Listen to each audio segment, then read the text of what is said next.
Et voilà le carnaval des animaux.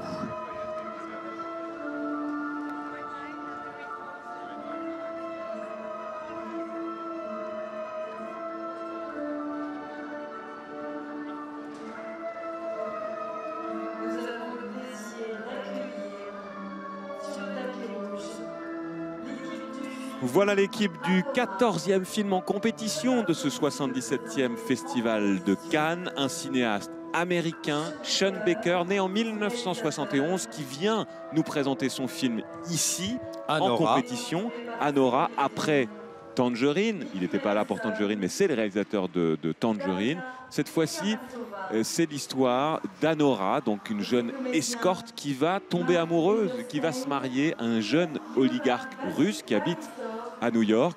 Ils vont se marier, mais ça va pas être aussi simple. C'est un mélange entre ça pourrait faire penser à Pretty Woman, mais on en est loin en fait. Voilà, c'est un pitch qui ressemble. Après, même le début du film peut faire penser à ça d'une manière plus cinéma d'auteur, mais ça fait aussi penser aux frères Cohen dans la deuxième partie du film. C'est un film en 3 parties effectivement, et à chaque fois qu'on s'attend à voir le film qu'on voit, il est détricoté par un autre parcours, si vous voulez. C'est un film tout à fait passionnant que les festivaliers vont découvrir dans quelques instants, avec plein de couches. Plein de couches, vous voulez dire il y a des gens qui ont des fuites urinaires ou... Non, c'est pas ce que je voulais dire, mais avec différentes couches, différents sujets, Victor. Plein de métaphores, on peut se raconter plein de choses avec ce film. Dedans, vous voyez Mickey Madison, qui est l'actrice, la jeune actrice qui joue le rôle de l'escort girl, fille qui a démarré, non, qui n'a pas démarré puisqu'elle était déjà chez Tarantino dans Once Upon a Time in Hollywood, mais qu'on a vu dans Scream 5, film. C'est en la voyant dans Scream qu'il a eu envie de la prendre pour ce rôle.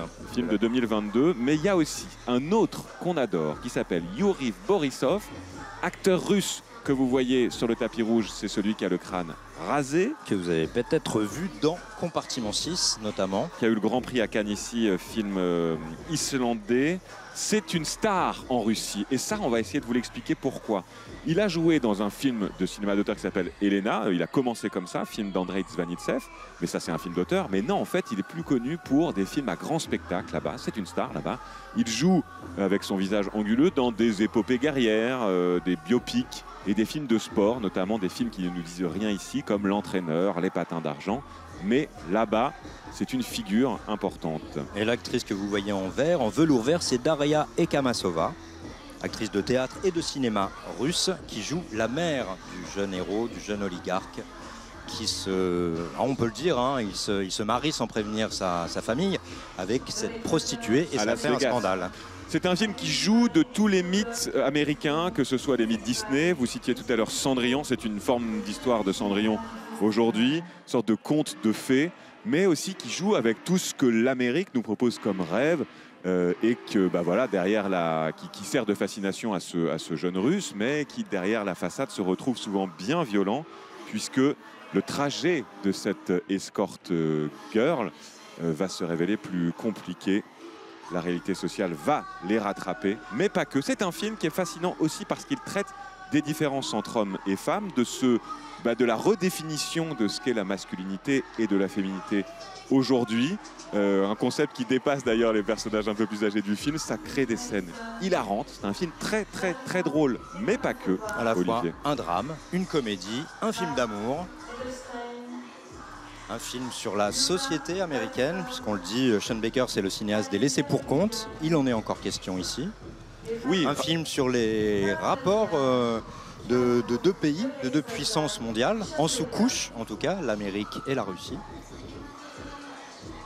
Sean Baker, qui est le cinéaste de Tangerine, ce film qui avait connu un grand succès, qui avait été présenté à Sundance. Souvenez-vous, c'était l'histoire d'une jeune prostituée transsexuelle qui va découvrir en sortant de prison que son amant lui a été infidèle. Sean Baker, c'est aussi Red Rocket. Ouais, qui avait Red Rocket sur une star du porno en fait, qui revenait dans son pays. Autrement dit, ce sont des thèmes qui l'intéressent, que ce soit la prostitution, la réflexion autour du genre, qu'il soit sexuel, puisque là dans Tangerine c'était ça, mais qu'il soit aussi dans le genre du film, puisque là, ce film-là est intéressant en ce sens qu'il change de genre en permanence. Vous citiez Pretty Woman au départ, on peut aussi, j'ai oublié... Fargo, mais pas à la neige. Ouais. On l'appelle le cinéaste de la marge. Et c'est aussi intéressant de voir comment la figure des prostituées est une figure qui traverse l'histoire du cinéma. Souvent, il y a deux options. On montre soit une prostituée qui en souffre, ou une prostituée qui est romantique et qui doit se cacher derrière ses passes. Ici, ce qui est intéressant chez Sean Baker, c'est qu'il reprend un peu ça, mais en le remettant au goût du jour, et ça offre aussi une réflexion intéressante sur voilà, comment on dépeint les personnages aujourd'hui. Les voilà qui entrent dans le palais des festivals. On vous laisse profiter de ces images exclusives Téléfestival. On se retrouve tout à l'heure pour une montée des marches événementielle avec Catherine Deneuve, Chiara Mastroianni et toute une pluie de stars. C'est sur Téléfestival pour le film de Christophe Honoré, Marcello Mio. A tout à l'heure, bon après-midi à toutes et tous.